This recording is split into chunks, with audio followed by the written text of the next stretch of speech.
Салом достар, бүгін сіздер билан анюнави өзбек таумени пиозли нан таярлаймыз. Жуда мазали ва юмшоқ чиқади. Сәлем достар, бүгін сіздермен бірге дәстүрлі өзбек тағамы пиязды нан дайындаймыз. Өте дәмді әрі жұмсақ болады.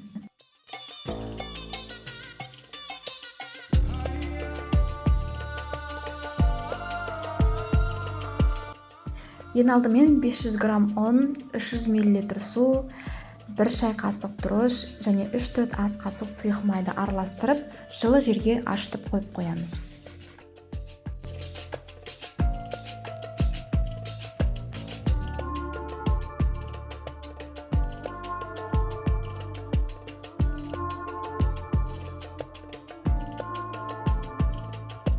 Салмасына 3-4 пияз, 1 ас қасық сұйық май, тоз бұрыш, көк пиязды қосып араластырамыз.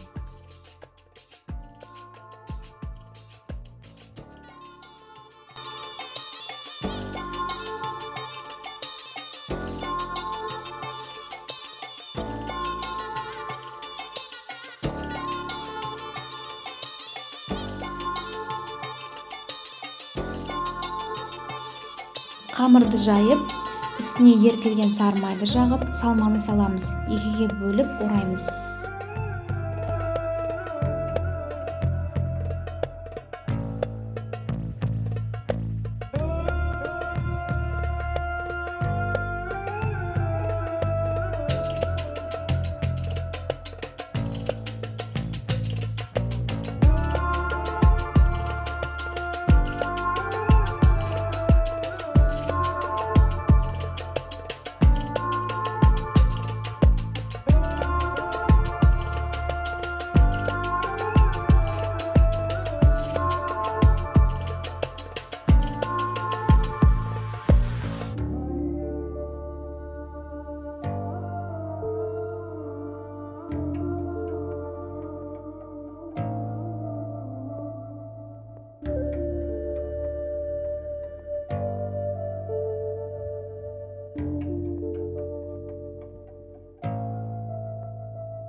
Міне біздің тағамымыз дайын болды.